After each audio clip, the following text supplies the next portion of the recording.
from the heart of rural France.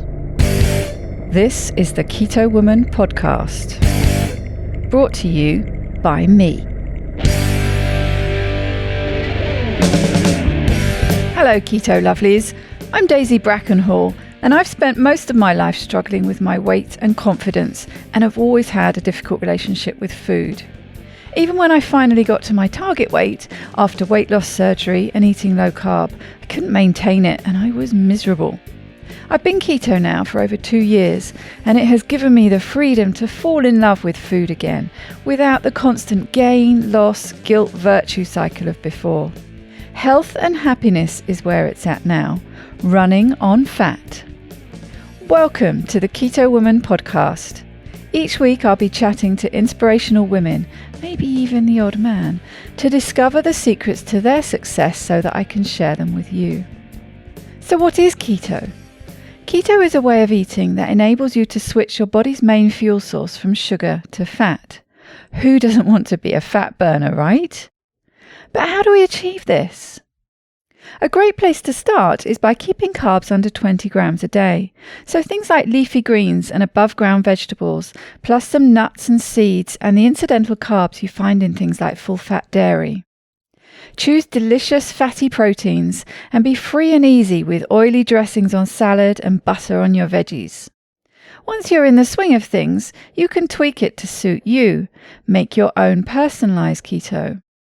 You'll hear all sorts of ways to keto from my guests. There is no one way to do keto, no one size fits all.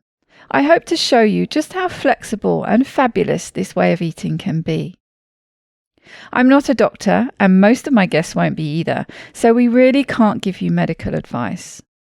It's always best to consult your own doctor when making big changes to your diet and lifestyle, because they know you and your medical history, and so have access to the bigger picture. Wouldn't it be helpful to have one place where you could find all the links? Want to sign up to my new Patreon exclusive Facebook group, Daisy's Lovelies? No problem. How about subscribing to my YouTube channel? Please help me notch up my first 1,000 subscribers by going to links.ketowomanpodcast.com and following the YouTube link. Not following me on Instagram yet? Hit the Instagram button. You get the idea. All the buttons, all the links you need are at links.ketowomanpodcast.com. Thank you, Cynthia Lockington, for supporting me and this podcast by making a pledge at my Patreon page. Do you want to hear your name here at the top of the show? Are you enjoying this podcast and would like to help me make more episodes? Then head over to my Patreon page at patreon.com/KetoWoman or hit the support button on the Keto Woman podcast website. It means a great deal to me, and you will get to headline the show just like Cynthia did today. Welcome to episode number 123, where I am joined by extraordinary woman Brooke Hughes. Brooke is 26 and an artist, health and psychedelic enthusiast that has found her way to nutrition through her drug addiction and eating disorder recovery. Her passion for nutrition was spurred through finding a ketogenic carnivorous way of eating that brought her freedom from her bulimia and addiction. Through an ibogaine treatment 2 years ago, Brooke gained a new lease on life and began to heal her body through nutrition. With much experimentation, she has found a keto AF approach to be the most freeing and powerful way of eating. She is now pursuing a career in nutrition because it has helped her so much in her own life, and she is currently in school. Her dream is to one day be a counselor, coach, nutritionist to those struggling with eating disorders. Through yoga, meditation, art, and nutritious eating, she is able to maintain the balance and beauty in her life each and every day. What a story Brooke has to tell. I think you will see why I immediately asked her to come on the podcast to share her story with you after she reached out to me by email. She wanted to tell me how much she has appreciated the series of episodes on Keto AF. So naturally, I thought it was a good idea to add hers to that list. I hope you enjoy listening as much as I enjoyed chatting with her.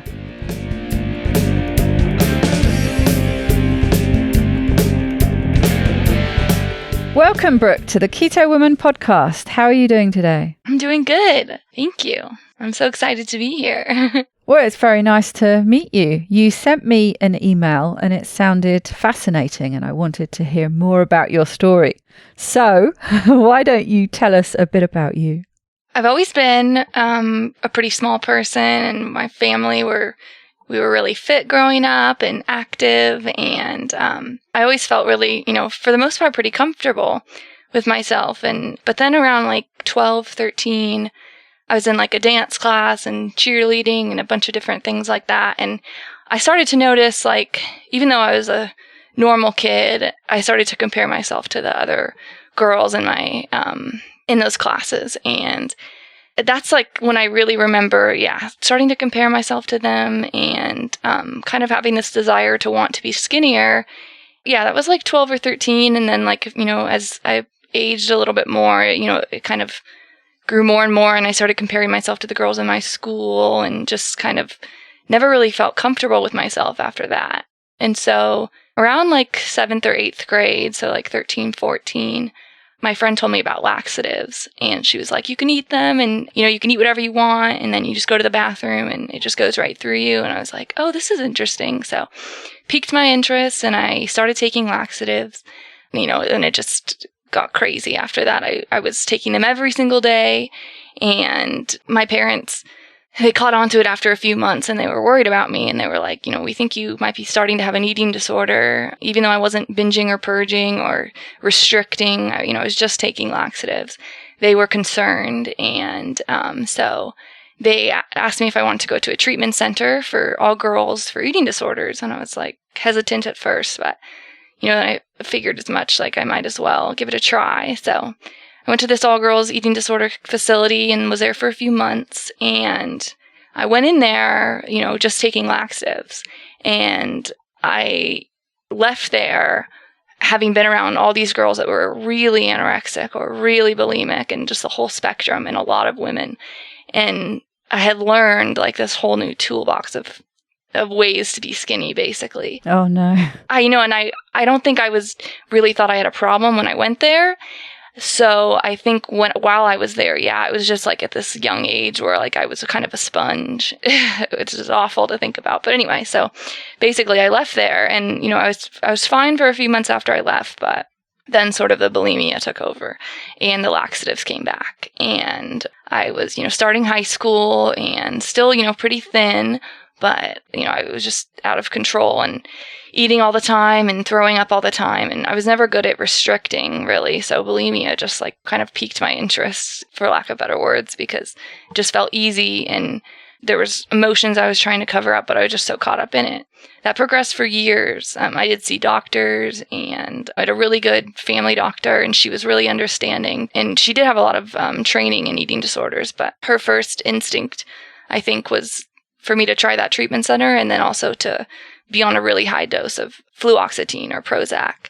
And she told me that there's a little bit of success with a really high dose of Prozac, beyond what they give to bipolar patients, is how she explained it. At a really high dose, it can potentially be helpful for people with eating disorders. And I was like, okay. That's interesting, actually. I remember when I was put on Prozac in my mid to late 20s. Was on it for a couple of decades in the end. I was put on it for depression, and I did have some signs of OCD as well. And I was told by the psychiatrist, I think each dose was 20 milligrams, something like that. And one tablet was for allegedly help with OCD.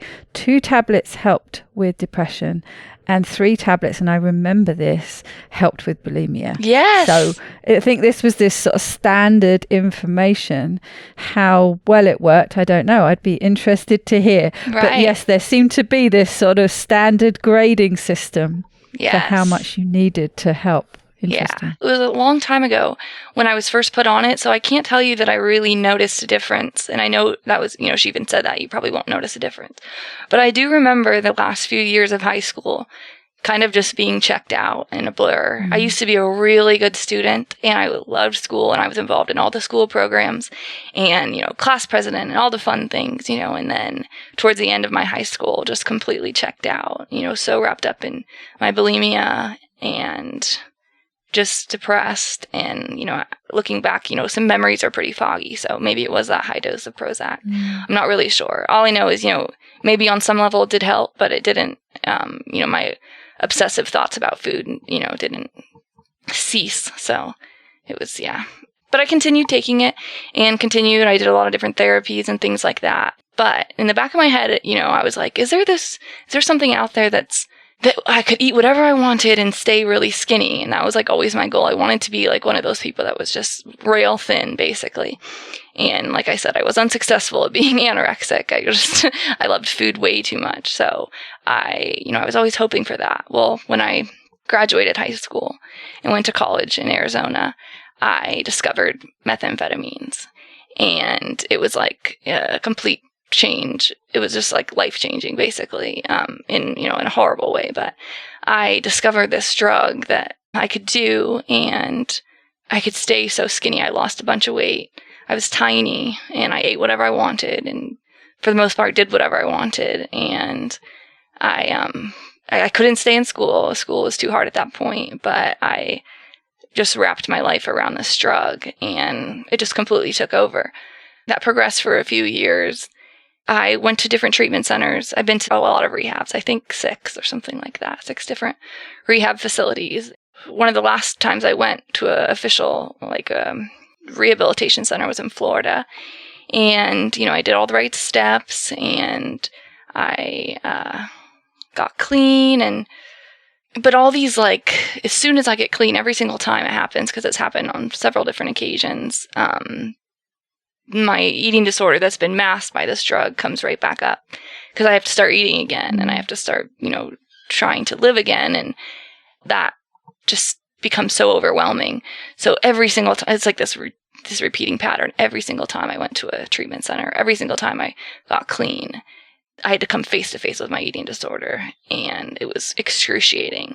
So these treatment centers were just filled with me putting on weight and hating the idea of eating and just being so self-conscious and depressed.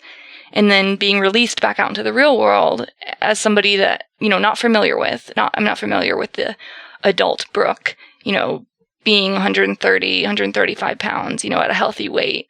Just it was so uncomfortable for me. It was so uncomfortable. So this last time I got back into drugs, and I was hid it from my family for a while, but they, always kind of have a suspicion. They've seen all these the whole spectrum of Brooke, super skinny, all the way to healthy, but more healthy looking Brooke, I guess is what I should say, curvier Brooke.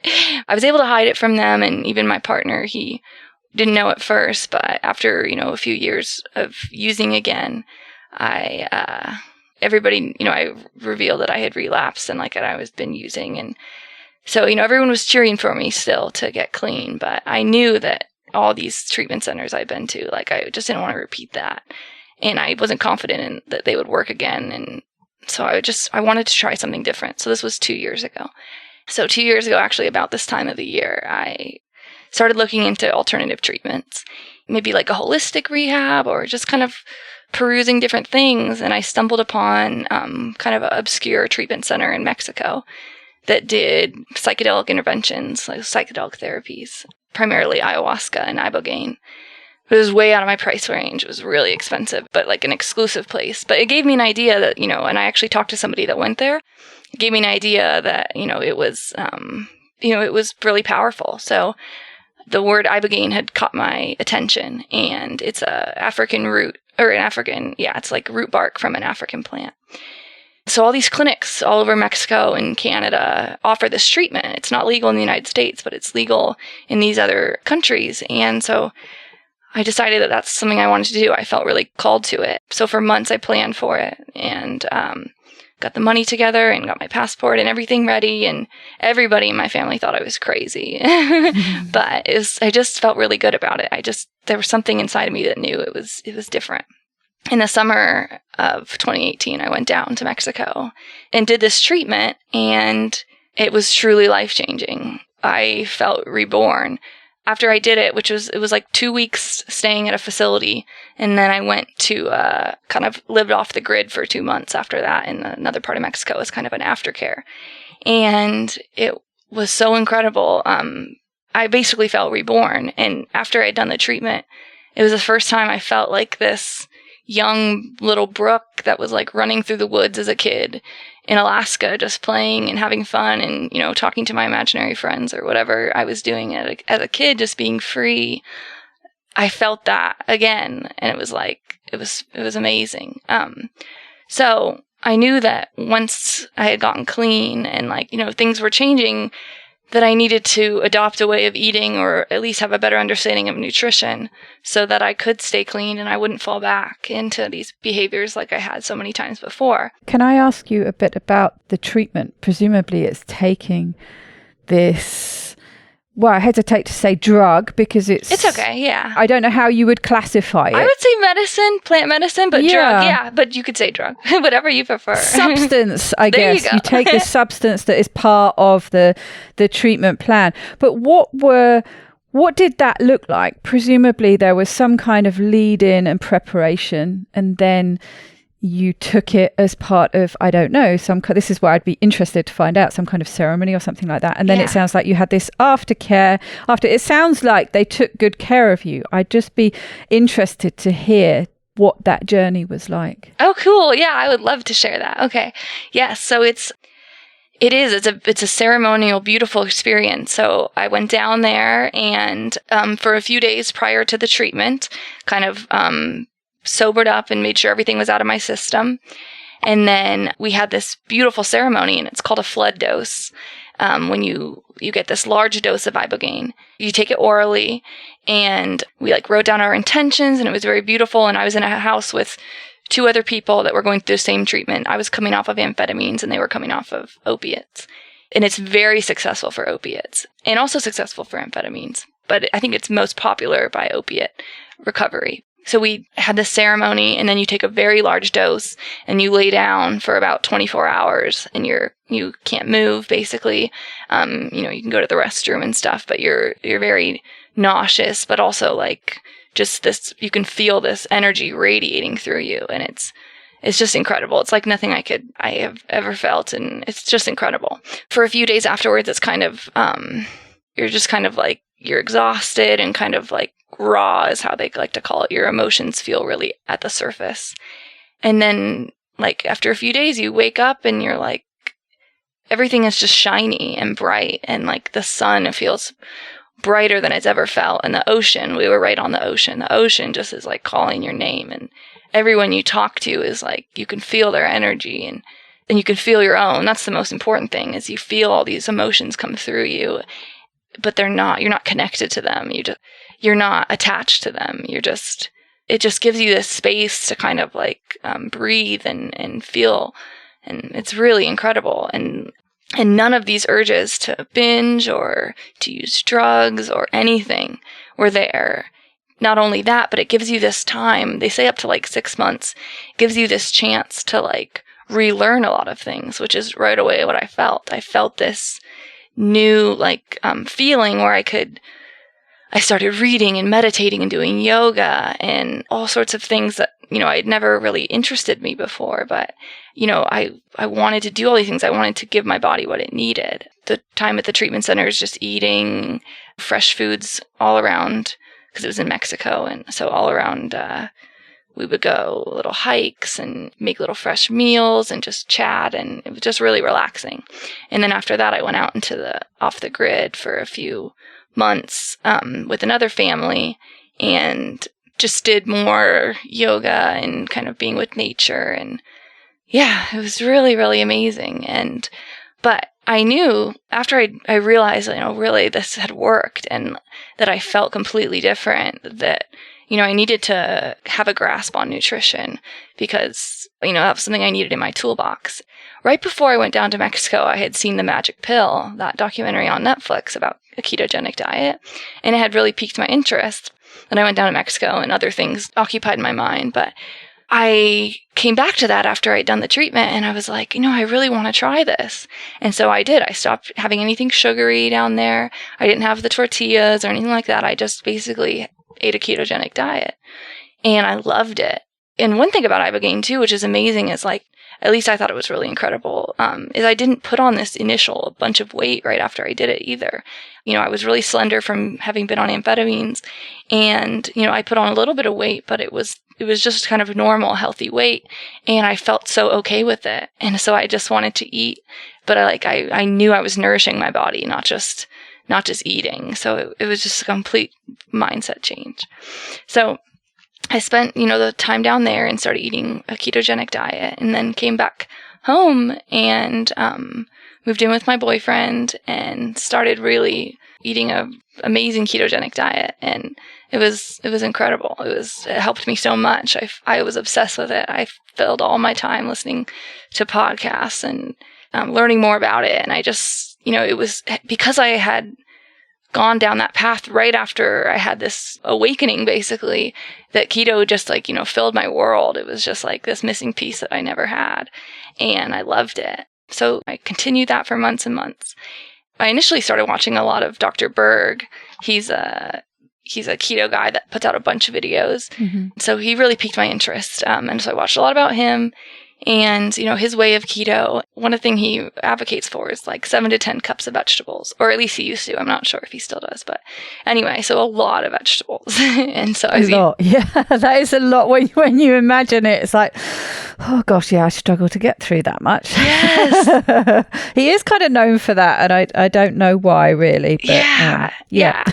A lot. I liked his content. I think it was really gravitating because there were short little clips about different topics. So I think, that's why. And so I just put all my trust into his version of keto. And so, I was eating these giant salads and shakes and all sorts of stuff and barely eating protein. And anyway, and it worked. It was nice. But, after a while, it was just so much bloating and so much vegetables. And I was going to the grocery store constantly for vegetables. It was a lot. I also then started doing several 5-day fasts. And at that point, that was a few months after I'd been back and stuff, I really liked the feeling of the fasts. And the little bit of weight that I had put on since I had been home and stuff came right off with the fasts. And it was almost like a scary feeling when I was day 4, day 5 into the fast, oh, do I ever really need to eat again? And then I could hear this eating disorder voice kind of come back. Mm. But I did them monthly. I did them October, November, December. I think I did one twice or two of them in December. I mean, so it was just too much for me. But I was really addicted to day 4, day 5, feeling like that, and kind of a little bit of extra weight coming off that maybe had come on, in the weeks in between the fasts. So it became really addictive. That's just for me. And that's just these really extended fasts, the 5 or 6 day fasts or whatever. We went to Christmas with my boyfriend's family. And after that, I decided, I want to stop these fasts. It's getting out of hand, and I didn't feel so good. And I fasted right up until the day we went to go visit them. And then we went there, and I had a bunch of regular food, cheesecake and all sorts of Christmas stuff. And I just felt wrecked for weeks afterwards. So I was like, no more fasts. I'm going to try something different. And at that same time, I started hearing about carnivore. I was like, let me give this carnivore thing a try.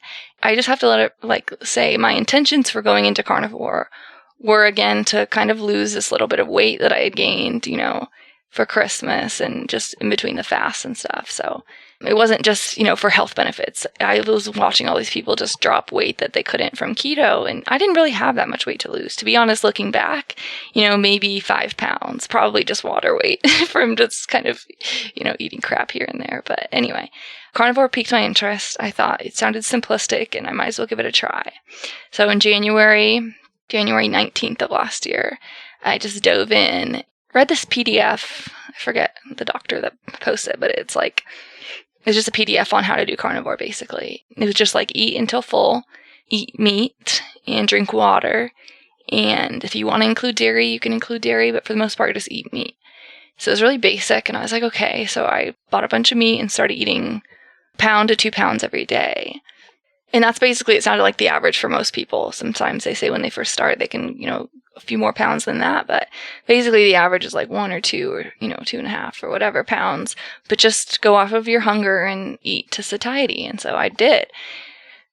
And I ate and ate and ate. And I felt full and I felt pretty clear-headed. But instantly the weight just piled on. Really? I don't weigh myself. I haven't weighed myself since I got back from my treatment. And I don't plan to. But I would assume I was probably at 130 when I started carnivore. And it just came on so fast. I was like, okay, so the first month, it seemed like that was a common pattern for some people that they would put on weight. But I just kept eating. I just kept eating grass-fed ground beef and occasionally like butter, but mostly just ground beef and water and some coffee.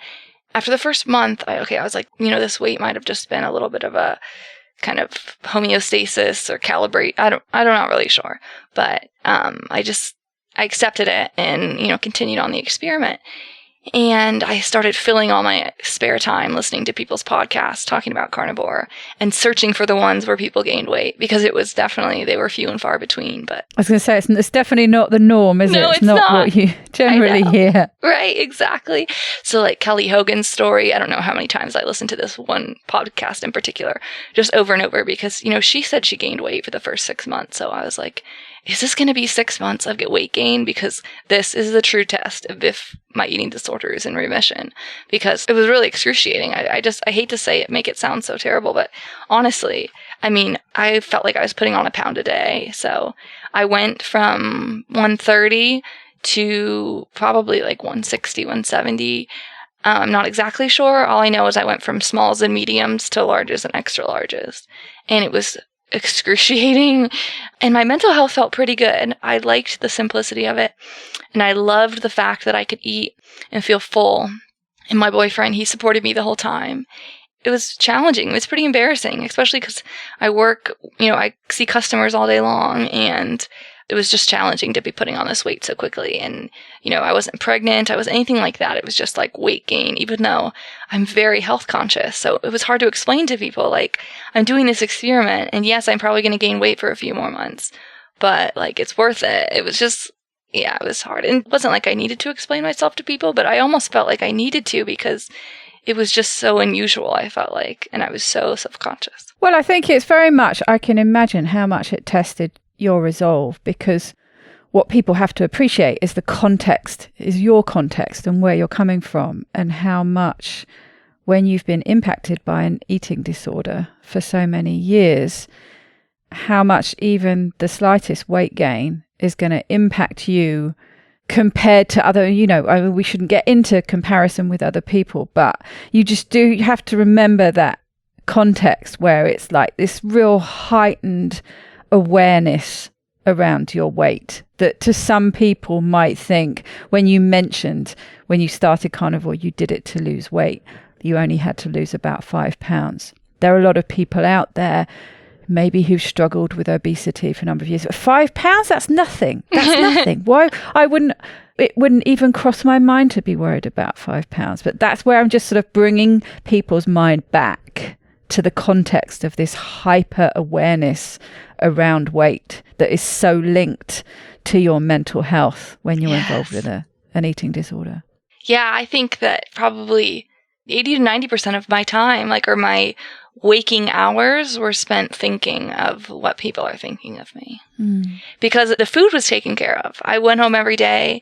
I ate. I intermittent fasted. I did OMAD, or I did 2 meals a day. It was super easy. I just had to go shopping to get meat, every few days. It was incredibly easy and very filling and fun. I don't know if I would use the word fun. It was just easy, and I really liked that aspect. So when I thought about it, I was like, no, you're doing things right, because you're finally able to eat away. Even keto didn't give me this. I was finally able to eat away so simplistic. And when I was hungry, I ate. And when I was full, I stopped. It's fascinating, though. I do find it fascinating that you managed to control, maintain, even lose some weight doing keto, but that carnivore made you gain all this weight so rapidly. That is such an unusual progression. I know. And so part of me thinks maybe because, looking back to all the patterns in the past of being really skinny, 110 pounds on amphetamines, getting clean, and then I normally gain, I think my average, I've been up to 140, maybe in the low 140s, or, but I think about average 130, 135. That would be about my clean weight, my healthy Brooke weight, in my younger 20s or whatever. Even though back then that was just awful to me. Now it's that's so normal. I just want that back. Mm-hmm. But yeah, so all that weight gain that always happens after recovery, I was thinking maybe that was kind of maybe that was inevitable in this pattern, even after doing the ibogaine, that maybe, keto was just really gradual. And I think all those fasts I were doing, all that little bit of weight that I was gaining, it was coming off, basically. I was yo-yoing. So I think these are just my ideas, but I think perhaps some hormone disruption from the big fast I had been doing. And then basically, inevitably my body was going to regain a good amount of weight back from the years of amphetamine use. And so I think I just kind of was metabolically damaged. Because I had steadily gained weight since I had been home, but it wasn't too bad. And like I said, every fast took most of it off. So, so it could just be an element of coincidence there. Yeah. Yeah, exactly. And it happened so fast. And maybe I really needed it. I'm not sure. It was hard for me to wrap my head around that. Like, why is this happening to me? But, perhaps I am metabolically damaged. It would make sense. Or I'm not sure. I was eating really clean carnivore. So for months and months, I continued it. And, I kept telling myself, like, hang in there, don't give up. And I was thinking back, like, if I even went back to keto, I didn't even have the desire to go back to keto because I wasn't convinced that keto would take that weight off. And I was like, I don't want to be back in keto, back having the urge to fast, eating a bunch of nut butters, and perhaps putting on more weight on top of this. So I was like, well, let's just stick with it. Mentally, you said you were feeling quite good as well. So that must have helped. Yeah, I felt pretty good mentally, yeah. The mental benefits were amazing. They were just really shadowed by the weight gain. So even though I felt really good in a lot of moments, then I would realize I was in this body and I'd be like, oh crap, like, dang, like, but I stuck with it. So anyway, April came around and I heard Josh Blackburn and a few other people talking about keto AF, or just eating fat and like kind of prioritizing fat. And I heard it kind of casually mentioned several other times, but I heard way more from other carnivores that fat was kind of your leverage in regards to gaining weight. So the times I did hear to people talking about eating fat, I was just like, I'm like, I think it's more of a, I just didn't think too much of it, I guess. But anyway, then he kind of talked about his experiment and how he started eating just fat and then the lean and just prioritizing that. And kind of he showed his journey in his weight fluctuation with that. And I got completely related, especially in the weight gain department, as far as him being carnivore and putting on weight in like a pretty good amount. And I was like, oh my gosh, that's me. And even though we don't have very similar histories, there was just that aspect really connected with me. And I was like, maybe this is something worth trying. And so I decided to get some fat trimmings. And I cooked them up, just kind of like sauteed them basically, and ate them with some meat. And within like a day, my energy just shot through the roof. And I already felt better. Like my head felt better. My cognition was better. Everything was better. And I remember like getting off of work and having so much energy, I walked like 5 miles. And then the next day I did it again. And then the next day I went for a little hike. And then one day I weightlifted, and it was like all like the first 4 days of me doing keto AF. I just was like booming with energy and happiness. And so I was like, okay, this must be amazing. And I'm like, or this must be working. So I gave it a little more time, and sure enough, the weight came off. Well, it started to come off. And, it was just a little bit. I think probably at that time I was around like 160. But like I said, I don't weigh myself, so I'm not exactly sure. But definitely like, I had a good sense of how I felt, and I could tell I was losing weight. The clothes were fitting a little looser, and I went and bought some new clothes, and yeah, I just felt really amazing. And so I was happy because it was summertime, and summer here and where I live in Arizona is excruciatingly hot. We're out here in the desert, so I didn't want to feel uncomfortable, so uncomfortable to where I felt like I had to wear long sleeves and jackets and all the time, even though it was in the hundreds. So it was a good time for that to have happened, this keto AF, discovery, because I just felt so much better, and I had a little, more energy. And definitely the weight came off slow. In fact, it's still coming off. But I was convinced that, having this fat is really amazing. And after a while of doing that, I tried experimenting with a little more eggs and butter, and the weight loss stalled, definitely. So I knew that the fat was mostly needed to come from beef. And I found a butcher in the nearest biggest city And so we go there periodically, and I get like 20 pounds of fat trimmings, store them in my freezer. And my favorite way, and I have to just say this, if there's any keto AF people that are experimenting or hoping to experiment with this way of eating, that like if it's hard for them to add fat in, I found a way, at least for me, that it's really delicious. So I basically I'll take the crock pot and put a 5-pound bag of fat trimmings, which is like a 5-pound bag is, it's substantial because fat has a lot of mass. It's big pieces, but it doesn't weigh very much. So I'll fill the whole crock pot with the fat. And I do use seasonings. I found that seasonings don't really bother me. So I do have a few that I use. So I'll season the fat, and then I'll just cook it in the crock pot for, 6 hours, I guess, on low, and it just becomes so good. And it's cooked, but it's not too cooked. And I just put it in little Tupperwares and freeze it, and then thaw one at a time and kind of saute it on the stove, or just eat it right out of the Tupperware. And it's so good because it has this kind of flavor built into it. Even though the flavor of flat is pretty good, the amount that I was having to eat with this new way of eating, some days I just didn't want to eat it that way. Or didn't want to eat it just plain. So when I found cooking it in the crock pot, kind of like you would with a roast, it just tenderizes it, and it's so good. Does it not render down into liquid? I would imagine with fat that a lot of it would go to liquid. Unfortunately, yeah, about a third of it does, depending on the time that you cook it at. Right. But I've just kept the tallow that does render, I keep in there now, and I'll just scoop all the fat out, so you still get a good amount. So maybe it was the size of a basketball when you put it in there, and maybe it's a third less of that size when you pull them out. But I leave that tallow in the crock pot, and then next time I cook some more, I'll just cook it in that tallow that's been sitting in there. So I think it speeds up the time a little bit and makes it render less, I think. I'm not sure if that's true, but at least it cooks quicker because there's already tallow for it to be kind of submerged in, and so then it kind of cooks less every time, so less gets rendered out. But yeah, some does. But thankfully it's really cheap. So it's a really, fat is really cheap, and so it's not very expensive when we go pick it up and stuff. And it just is so delicious. And you also have that tallow potentially for cooking other things in as well. Correct. Exactly. Yeah. So anyway, that's just my favorite way of doing it now. And I just do it every few weeks once I run low. And how does that work with eating? I know I've spoken to different people about it. I can remember Siobhan talking about how she would literally prioritize the fat. So she would eat the fat first and then move on to the protein.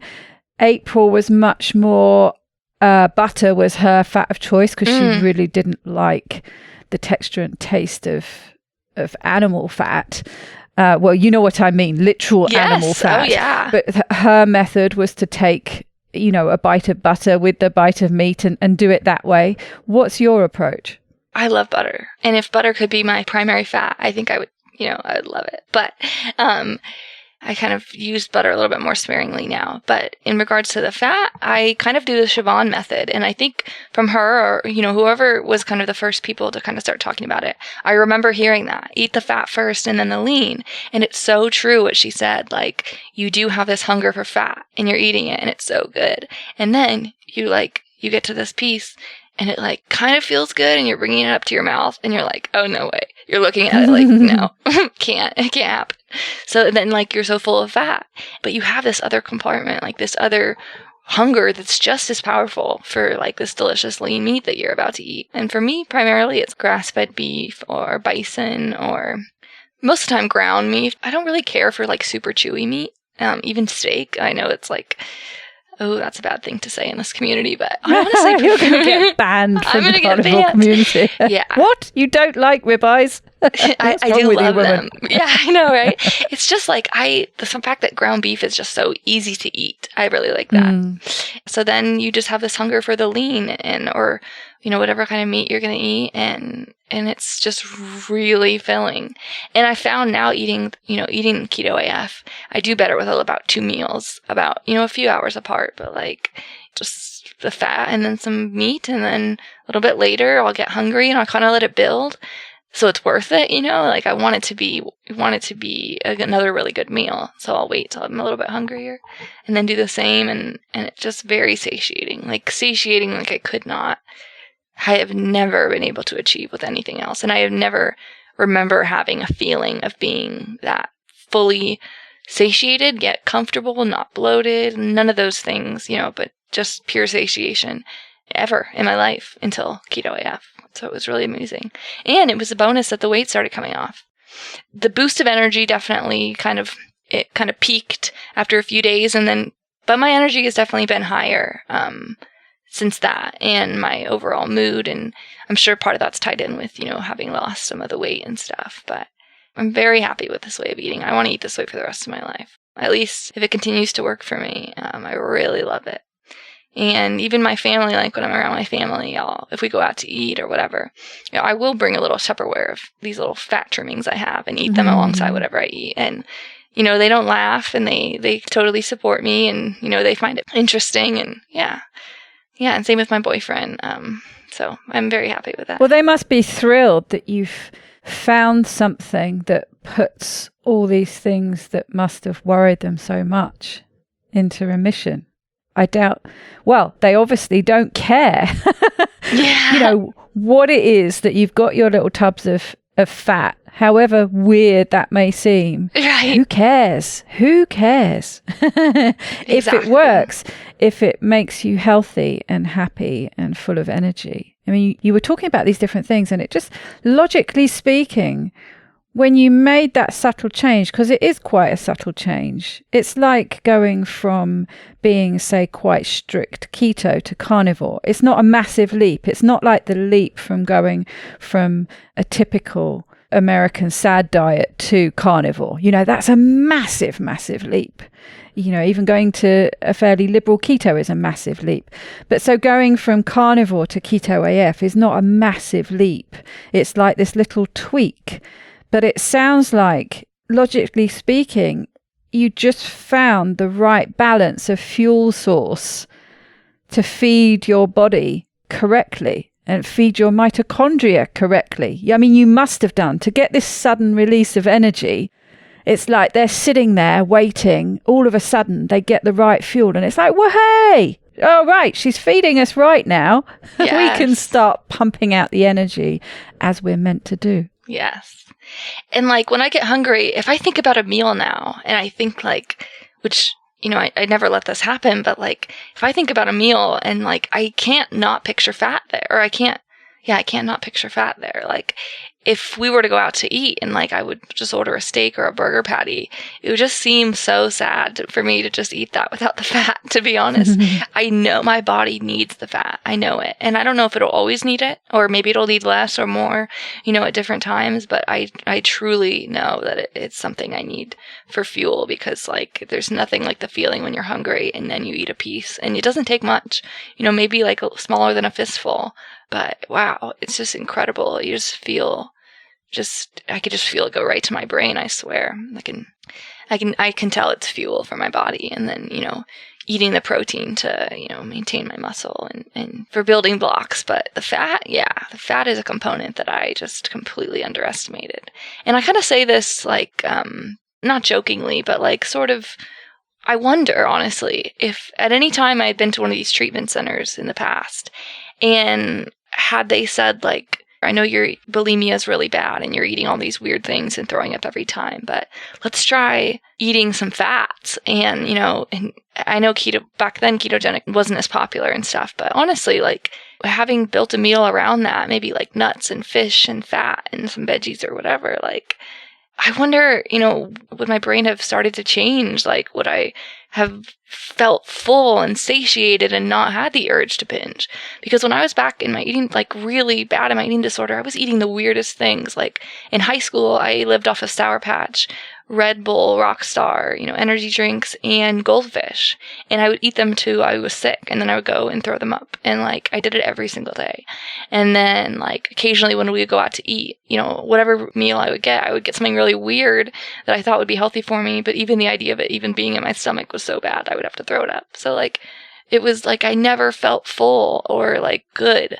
I just filled my body with just weird foods that I thought would keep me skinny, I just wonder, had I had a ketogenic meal or, kind of changed up the kind of foods I was eating and had that guidance back then at one of the clinics, oh, hey, let's try this. let's try focusing on the food in a different way. Would things be different? But it's all right because I'm happy with how things worked out, and I learned in a really interesting way, how to feed my body. So I don't regret the journey. Well, and sometimes things just happen at the right time in the right order. It's very easy to start playing that what if game. What if I'd have found it earlier? Totally. What if? But ultimately it's a waste of time going down that train of thought. But I think it can influence what you do going forwards. And it sounds like this whole experience has influenced you and what you want to do, because you're back at school, aren't you? Tell us about that. Yes. Okay. So actually, just probably weeks, or maybe, about weeks after I started Keto AF, so, around April, May, I just was so flooded with the energy and just so fascinated by it because I knew it was actually working. I decided, my fascination with nutrition, filling all my time with listening to podcasts about nutrition, it must mean something just beyond, my interest in nutrition. So I toyed around with the idea of going back to school, and I decided I want to go back to school and be a nutritionist. I know that going to school in the States, it's going to require a good amount of instruction in the dietary guidelines. And already I found, being almost a year into the school, there's a lot of... Trying to think of the polite way of putting it. Yeah, there's a lot of information that I'm learning in my classes that go against what I believe in as far as nutrition, at least for me. But my mindset is that the schooling will be important, and, it's all part of getting my degree and being able to eventually work into a clinic helping with nutrition. But I just got to kind of muscle through these years of perhaps learning about diets that I don't quite believe in, though my mindset is very open to everything because I know different things work for different people. But I do find it a little bit frustrating, even at the get-go, in some of the classes I'm taking, hearing a lot of advocacy for plant-based diets and that kind of thing. But I just kind of find it more fueling, actually, that I can't wait to learn more because the science is there. I'm learning the sciences, and it's very interesting, and it's true. It's showing, all these metabolic processes that I'm already been curious about through my interest in nutrition. And so, all of that information is there, and I love it. And perhaps the snippets here and there about the dietary guidelines, it's okay. I'm learning to, Well, and the best way to change it is from within. And as we were saying before we started recording, it is important to learn about everything else, about the context. It's all too easy, I think, isn't it, to get lost inside your own bubble. That's where the whole confirmation bias just builds and builds and builds.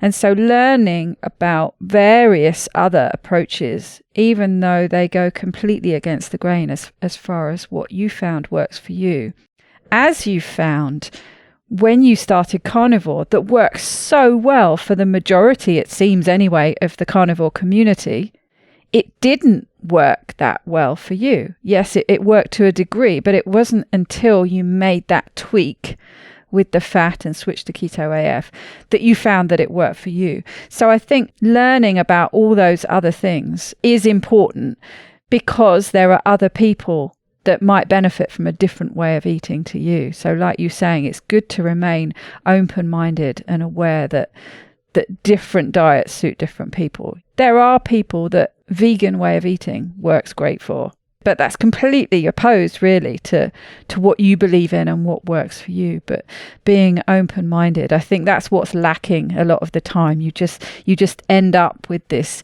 loggerheads approach where you're just in this battle, whereas being open-minded but ultimately getting yourself to a place where you can help people. I mean, with your experience, I can just imagine you maybe working in one of these eating disorder clinics. That's exactly, you nailed it. That's it right there. The benefits, what you have to give to people like you were, going back to that time, that first clinic that you went to, where you went in with this real virgin disorder. It was there with hardly anything. In retrospect, it was just the laxatives, okay? And I'm not minimizing their impact because I know they're huge.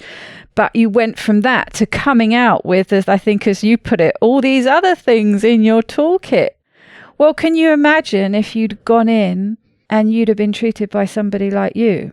How that could have been different. So I think it's fantastic that so many people I talk to have, from their own experience, have got so excited about it that they want to then learn more and go on to help other people.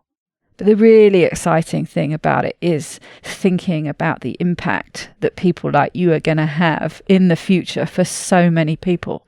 It's a really exciting thought. It's so exciting.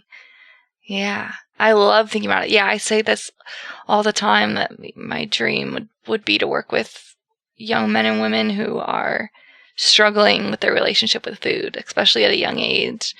And gosh, it would bring me so much joy. It does. When I talk about keto, and the instances are few and far between, because most people don't really care to talk about it. But when I find someone else who's doing it or interested in it, and I have a conversation about it at work or whatever, I just my whole body just radiates and I light up and I get so excited. Talking about that and talking about ibogaine, both are just so powerful. I love it so much. And I knew that, when I decided to go back to school and started talking to people more and more about keto and stuff and just nutrition in general, I knew it was the right decision because it brings me so much joy. And I would love to help people in that way. For the rest of my life, if I could just help people through nutrition and different modalities, it would be the perfect life. I'd be so happy. It really will be. Not only for you, but lots of other people too. Mm-hmm. Well, thank you for sharing your story. It's been fascinating. I've really enjoyed hearing so many more details. I had an inkling of what you were going to talk about when you first sent your email, but it's been so much more interesting and fascinating things to hear about. So thank you very much for that. I wonder if you could leave us with a top tip. Yeah, I've been thinking about this for a while now. I think my top tip would be, in regards to addiction from drugs or whatever your addiction is, I think that the power of nutrition should not be underestimated. And when you get this chance to be a new human, a sober human, and perhaps there's different things recommended to fill your time so you don't go back into your addiction, I think food should be prioritized. Eating a way to restore your brain's chemistry, because it's been so hijacked from drugs in the past or whatever your addiction is. Our brains are not working at a normal level. And so choosing a way of eating that kind of gives your brain a chance to regrow and to feel stable. And I think the power of nutrition is just incredible, especially in recovery. And I just remember all these treatment centers I went to, all of us were just eating crap. We had just gotten off of drugs, and food would fill our time and our attention. We were allowed to eat whatever we wanted. And so most people just ate horrible foods, but food almost became a new addiction because, that was some freedom that we were given. We'll take away the drugs, but you can have whatever food you want. So I think that feeding yourself properly, especially in that time of recovery, is so crucial. Of course, I'm biased against a ketogenic diet, but I think keto is just so powerful in restoring that balance and that ability to think clearly. It's truly remarkable what it's done for my brain and my body. Absolutely. Well, thank you again. It's been fantastic. What a great pleasure. Thank you.